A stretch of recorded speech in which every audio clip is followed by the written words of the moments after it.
A lot of INFPs feel like they're defective, and I want to talk about why that is and some of the things that we can do about it so that we actually live more into our superpowers and our strengths.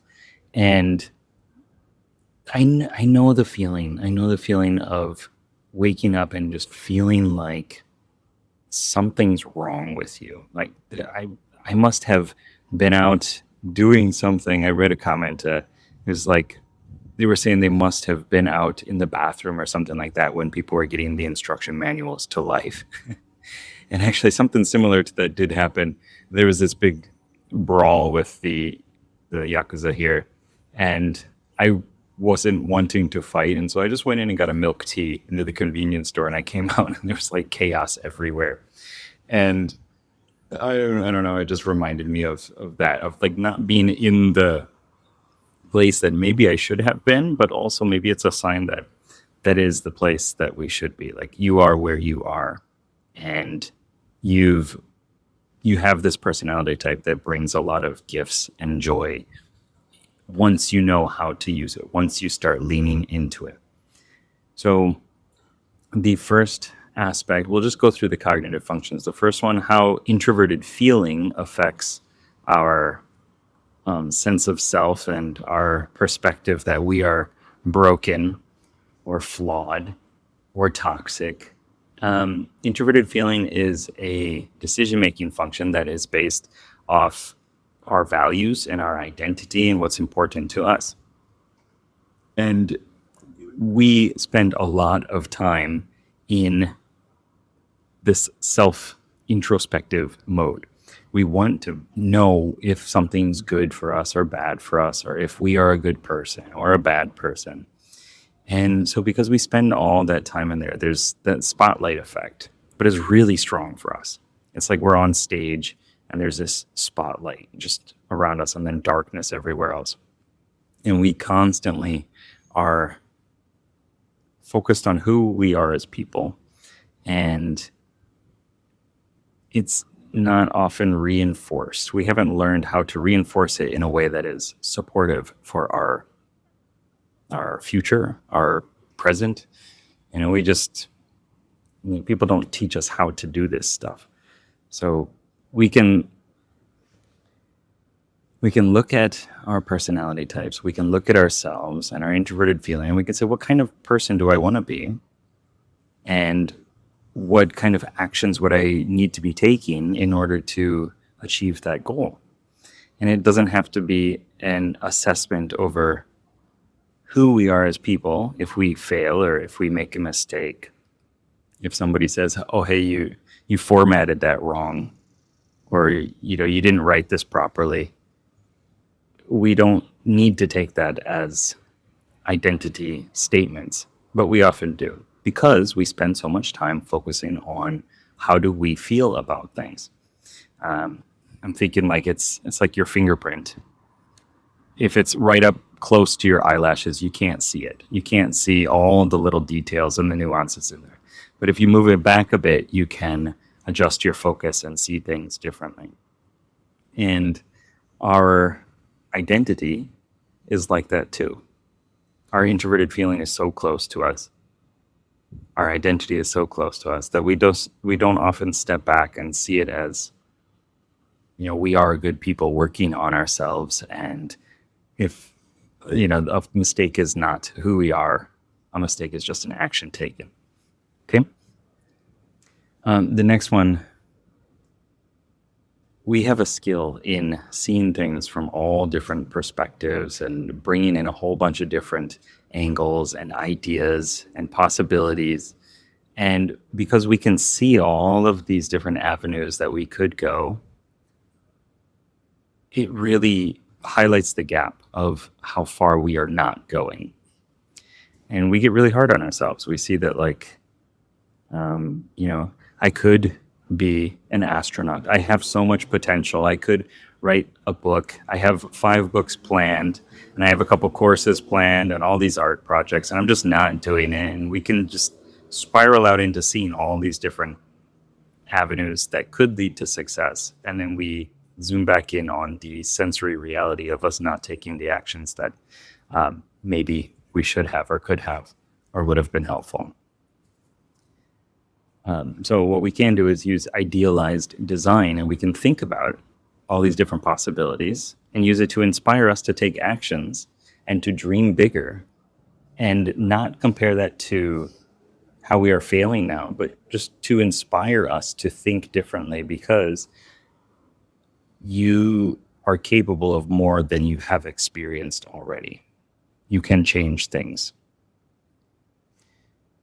The next one, we have a struggle with our experience of the past. And we tend to do these Google searches constantly of all the mistakes that we made, all the flaws, all the struggles that we went through. And we just constantly look through that database for reasons why we cannot succeed. And other people do this too, but just not to the same scale and not to the same focus as we do. And so it's important to know that we need to get more experiences and put ourselves into different contexts so that we can learn more about who we are and what we're capable of doing, so that we have a larger reservoir of facts and experiences that we can pull from to say, actually, you will be okay. Or to say, actually, that's not the only way that things could go. You're not doomed to fail because, well, you've experienced this and this and this before, and there's plenty of different possible pathways that life could go.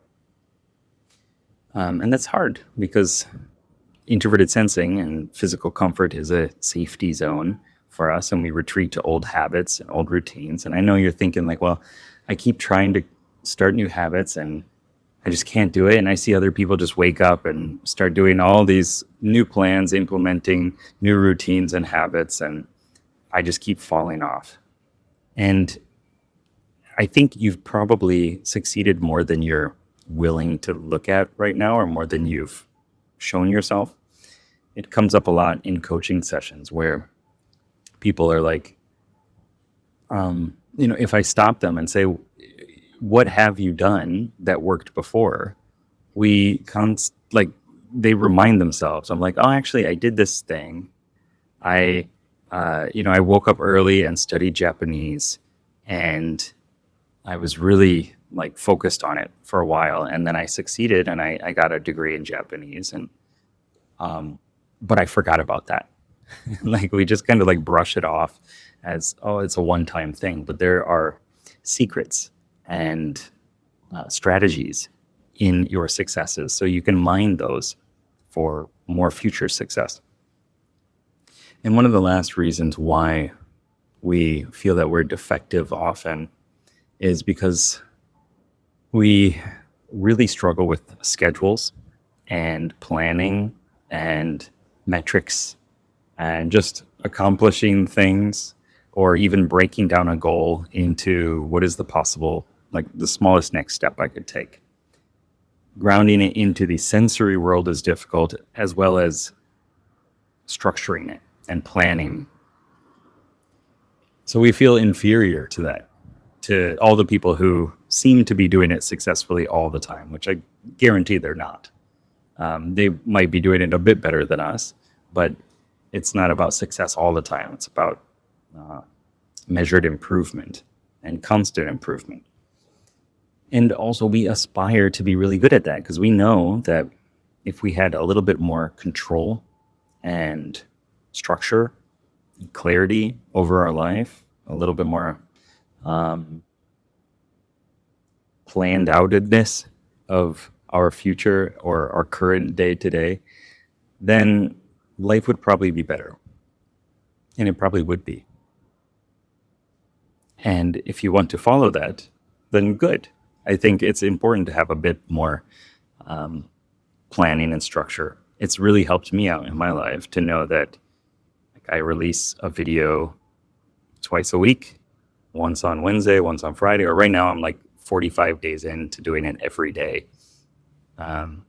Or just to know like waking up at this time helps me do this, or having a structure for our art or our planning, our music, our day to day, even just like our career.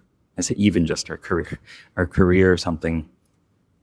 Just having a bit of structure brings a lot of control and reassurance that we're going to be fine. And it might feel like it might fight your soul, it might fight your introverted feeling, or you just might not feel like doing the schedule that day. But the more you can remind yourself to do the things that are important to you for your future, the better your life will be. Like, I know that I'm building skills in communicating and grit or assertiveness every day by doing things like this and planning and structuring my thoughts. And so I can appreciate that that's going to help me in the future too. You shouldn't have to feel bad about your personality type or who you are as a person. Your personality type is awesome. It's your character class in life. And anybody saying that, you should be wearing full plate mail and being a warrior if you don't want to be that is wrong.